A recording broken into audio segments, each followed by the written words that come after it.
Hey, everybody, and welcome back for another deep dive. Today we're tackling something that I think we all have experience with, at least as consumers, those offshore call centers. It seems like almost every company out there is moving their customer support overseas, and, well, you call up for some help, and suddenly you're trying to navigate different accents, time zones, you name it. So we thought it would be fascinating to dig into the reasons behind this whole trend to really understand why companies are so drawn to moving their call centers overseas. And let me tell you, some of the statistics we found, particularly regarding how customers feel about all of this, were pretty surprising. Yeah, for sure. Offshoring call centers has become a major trend in recent years, and it doesn't look like it's going away anytime soon. There's a big financial incentive for companies to consider it, even with, some potential downsides. Right. And we know that at the end of the day, it's all about the bottom line, those cost savings. But do we know how much companies are actually saving by making the move? I think you'd be surprised. We're talking significant savings. Depending on where a company sets up shop, they could be looking at cutting costs by up to 70%. 70%. Seriously, that's huge. It is. And when you factor in that labor costs in places like India, the Philippines, or Mexico are often way lower compared to the US or Europe, it's easy to see why a company might be tempted. Yeah, no kidding. 70%, that's a game changer for a business. They could use that money for all sorts of things like research and development, new products, marketing, anything really. Absolutely. And I think that's a lot of the thinking behind it. So on the surface, it seems like a win-win. Lower costs for the company, maybe even better products or services for the consumer, but of course it's not always that straightforward. We have to talk about the impact on customer satisfaction. I mean, remember those eye-opening stats I mentioned? Well, get this. A recent study by Statista in 2023 found that a staggering 65% of U.S. consumers reported feeling dissatisfied with their experiences with offshore call centers. Yeah, that's a pretty clear indicator that things aren't always rosy. 65%. I mean, that's a huge chunk of customers who aren't happy with the service they're getting. So it's more than just an accent or a language barrier, right? What are the deeper issues that are leading to this level of dissatisfaction? Well, sometimes it boils down to inadequate training Mhm. or maybe disconnect between what customers expect in terms of service and what agents are trained to provide. And then, there's that element of personalization that I think gets lost sometimes. People want to feel like they're talking to a real person who understands their problem, not just a robot reading from a script. Oh, tell me about it. You know that feeling you get when you're stuck in that automated phone support loop, hitting zero over and over again, desperate to talk to a human being who can actually help? It's incredibly frustrating. Yeah, and I think it's understandable. Even with top-notch language training, there can be those subtle things that get lost in translation, like Hmm. cultural references or even just the way people express their frustration or concerns. It can lead to misunderstandings and make it harder to build rapport. It's like that game we used to play as kids, telephone. The message starts out clear, but it gets so jumbled along the way, and by the time it reaches the end, it's completely different. And in this case, it's the customer who ends up on the receiving end of that garbled message. Exactly. And on top of that, there are cases where the agents, even if they speak English well and are following the company's script, they might not actually know that much about the product or service. That's so true. It's one thing to be polite and follow a script, but it's another thing entirely to really grasp a customer's issue, empathize with them, and then actually come up with a solution that works. Exactly. And when a customer senses that the person on the other end of the line is just reading from a manual and doesn't really get it, that erodes trust and just leads to more frustration. It makes you think, are those cost savings really worth the risk of driving customers away? That's the question a lot of companies are grappling with. And it's not just about customer satisfaction. There are also potential issues with data security and privacy, especially for companies that deal with sensitive personal information.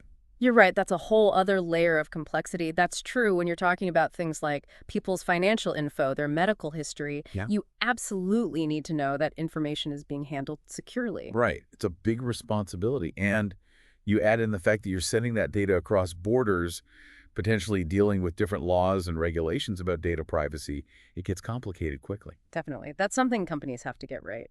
Before we move on from this, though, I did want to touch on something else you mentioned earlier, the impact on a company's employees when they decide to move their call centers overseas. I mean, we can't forget about the human side of this, right? Absolutely. It's a huge factor to consider. It's not uncommon for companies to lay off a significant number of employees when they offshore those operations. And obviously that has a real impact on people's lives and livelihoods.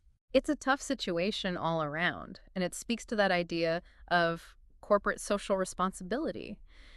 Companies have to weigh the costs and benefits, not just for their bottom line, but also for their employees and the communities they operate in.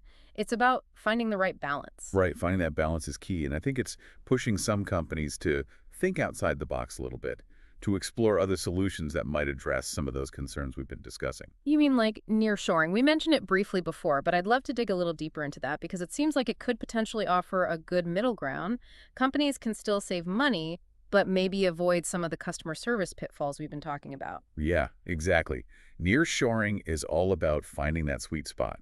Instead of going halfway across the world, companies are looking at neighboring countries, places where the culture and maybe even the time zone are similar. So for companies in the US, that might mean Canada, Mexico, maybe some countries in Central or South America. Exactly. And there are a lot of potential benefits to this approach. I mean, just being geographically closer often means a better cultural understanding between the customer and the agent. And we've talked about how important that can be. Yeah, there's something to be said for that instant connection you feel when you call for support and the person on the other end just gets you, they understand your accent, they understand your references, even your humor. It makes a big difference. It really does. And it goes beyond just language. It's about cultural fluency, understanding the unspoken rules and expectations that come with different cultures. And that can make all the difference in those customer interactions. Absolutely. It can make or break the experience. Plus, if you're in the same or a similar time zone, think about how much easier communication and coordination would be. Oh, for sure. No more late night conference calls or waiting ages for an email response. Exactly. And while nearshoring might not offer the same dramatic cost savings as offshoring, maybe we're talking about 20–30% savings instead of upwards of 70%. For a lot of companies, it's a worthwhile trade-off. That's the thing. If you're seeing happier customers, fewer complaints, maybe even more loyalty to your brand, that's going to have a positive impact on your bottom line in the long run. It's thinking about the big picture. Exactly. I mean, what's the point of saving a bunch of money up front if it ends up costing you customers and damaging your reputation? Right, and I think the data really backs that up.